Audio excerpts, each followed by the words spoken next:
नमस्कार, मैं अशोक कुमार पांडे और स्वागत है आपका टीसीएच पर। यह वीडियो देख रहे हैं आप। भगवा गमछा डाले हुए एक आदमी मुस्कुरा रहा है, हंस रहा है और पुलिस उसके कंधे पर हाथ रख के चल रही है।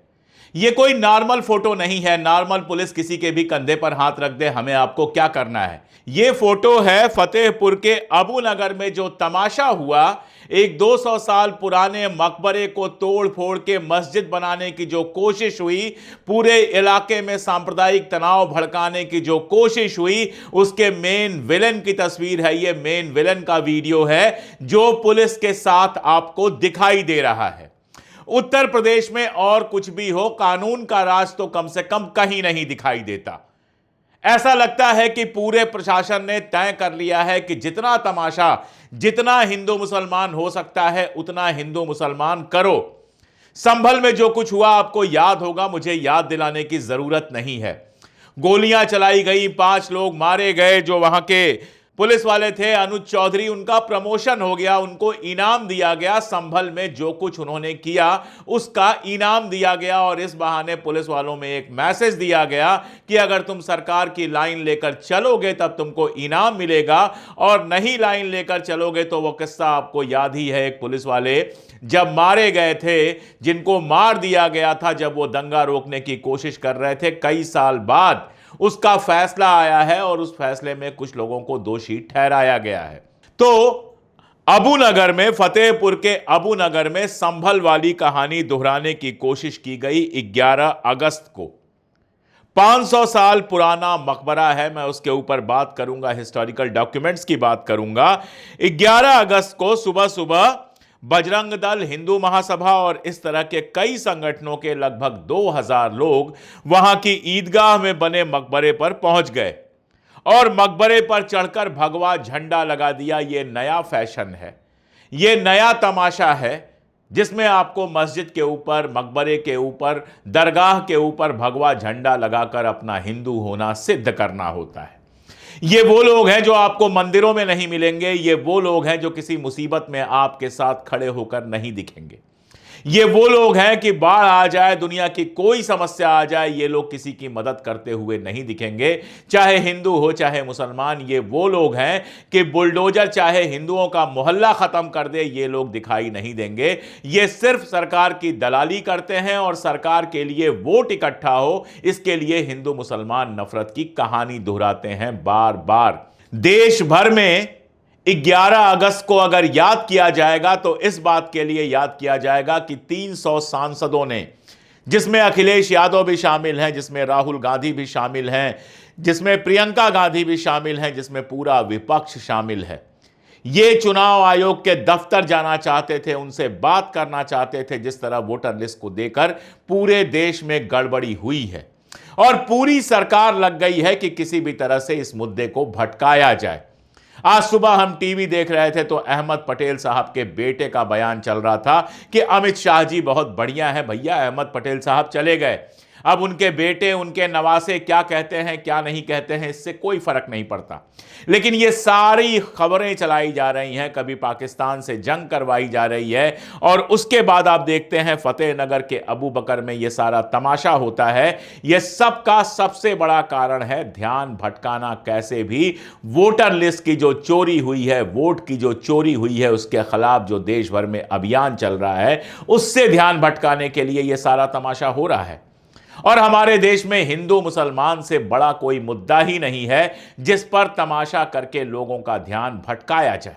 ऐसा भी नहीं था कि अचानक लोग आ गए और पुलिस तैयारी नहीं कर सकी। 5 दिनों से यह संगठन इसकी तैयारी कर रहे थे। 7 अगस्त को हिंदू संगठन मठ मंदिर संरक्षण संघर्ष समिति की तरफ से डीएम को ज्ञापन दिया गया था और कहा गया था कि यह मकबरा नहीं है, यह ठाकुर जी का विराजमान मंदिर है और 11 अगस्त को हम इसकी साफ सफाई करने आएंगे। इसका सीधा मतलब है कि हम इस पर कब्जा करने आएंगे। साफ लिखा था कि श्री कृष्ण जन्माष्टमी पर पूजा अर्चना के लिए मंदिर परिसर में सफाई, नवीनीकरण, सुंदरीकरण कराना जरूरी है। इस काम को समिति 11 अगस्त को करेगी। अब जहां मकबरा है उसको मंदिर कह दीजिए और उसके बाद कहिए उसमें साफ सफाई और रेनोवेशन होना है। इसका मतलब क्या है? इसका मतलब यही है कि बाबरी मस्जिद दोहराने आ रहे थे। तोड़ने आ रहे थे मकबरे को और उसकी जगह पर मंदिर बनाने की कोशिश करने आ रहे थे। पुलिस के पास यह जानकारी थी, प्रशासन के पास यह जानकारी थी, डीएम साहब के पास यह जानकारी थी, एसपी साहब के पास यह जानकारी थी। फिर भी अगर ये लोग ईदगाह के अंदर घुस आते हैं, अगर ये लोग मकबरे के अंदर घुस आते हैं, उस पे से झंडा हटाकर भगवा झंडा लगा देते हैं, तोड़ फोड़ मचाते हैं, पूजा करने की कोशिश करते हैं, तो आप बताइए जिम्मेदारी किसकी है? जिम्मेदारी प्रशासन की है। जाहिर तौर पर प्रशासन ने उस तरह के इंतजाम नहीं किए जिस तरह के इंतजामात की जरूरत थी। जाहिर तौर पर पुलिस ने उतनी फोर्स के साथ इन लोगों को नहीं रोका जिसको रोका जाना चाहिए था। अब आइए मकबरे पर। मकबरे के जो मुतवल्ली हैं उनका दावा है कि मकबरा 500 साल पुराना है और इसको अकबर के पोते ने बनाया था। 753 नंबर खतौनी में यह जमीन दर्ज है। आप उसका जो दस्तावेज है वो स्क्रीन पर देख पा रहे होंगे। इसका जो क्षेत्रफल है वो 76901.4 वर्ग फीट है और ये मुतवल्ली साहब के नाम पर ही दर्ज है।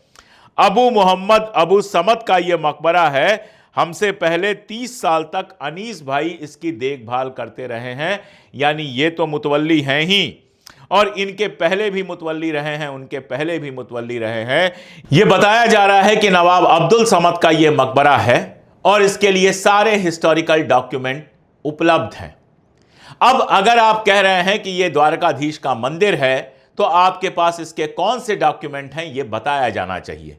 यह बताया जाना चाहिए कि कौन सा हिस्टोरिकल प्रूफ है जो यह बताता है कि 500 साल पहले यहां मंदिर था।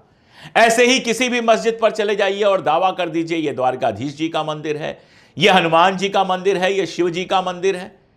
ऐसे अगर होगा फिर तो हो गया खेल। आज आपके पास ताकत है, आज आप ये तमाशा करेंगे, कल किसी और के पास ताकत होगा, कल कोई और ये तमाशा करेगा। मंदिर मस्जिद बनते रहेंगे, मस्जिद मंदिर बनते रहेंगे। इतिहास को सुधारने की सबको पड़ी हुई है, लेकिन वोटर लिस्ट में इतनी भयंकर गड़बड़ी दिख रही है, वो सुधारने में किसी का इंटरेस्ट नहीं है। महंगाई आसमान छू रही है, बेरोजगारी से हालत खराब है, लेकिन डेटा मिल जा रहा है मुफ्त का तो दिन भर तमाशा करना है और कैमरा मिल जा रहा है वायरल करने के लिए तो ये सब नौटंकी करनी है। और सरकार जानबूझकर इसको नहीं रोकती है क्योंकि जितनी हिंदू मुस्लिम नौटंकी होगी उतना ज्यादा वोटों का ध्रुवीकरण होगा। कुल मिला जुलाकर मामला यह है कि देश के अंदर जब भी देश हित का कोई मामला उठता है, बेरोजगारी का मामला उठता है, गरीबी का मामला उठता है, वोट चोरी का मामला उठता है, तो हिंदू मुसलमान लाकर तमाशा करने की कोशिश शुरू कर दी जाती है। उत्तर प्रदेश में जो योगी जी की सरकार है उसको यह सब कराने में जैसे महारत हासिल हो चुकी है। संभल में 5 लोग मारे गए, गोली चली। यहां पुलिस की बंदूक में गोली खत्म हो गई थी। गोली चलाने की बात तो मैं कभी नहीं करूंगा, लेकिन क्या पुलिस की लाठी भी खत्म हो गई थी? क्या पुलिस का इकबाल जीरो हो गया था कि गुंडों के पीछे भागती हुई नहीं, चुपचाप खड़ी हुई नजर आती है? क्या पुलिस की ताकत जीरो हो गई थी कि पहले से सूचना होने के बावजूद लोगों को वहां घुसने दिया गया और एक नए विवाद को जन्म लेने का पूरा पूरा मौका दिया गया? ये सवाल है ये कि क्या इस देश में अब हिंदू मुसलमान और तमाशे के अलावा कुछ और नहीं चलेगा? मुझे आप सबसे जवाब चाहिए, चाहे आप हिंदू हो चाहे मुसलमान हो, आप सबसे जवाब चाहिए कि इस तरह की घटनाएं देश का भला करेंगी या देश का सत्यानाश करेंगी। आज के लिए इतना ही, बहुत शुक्रिया।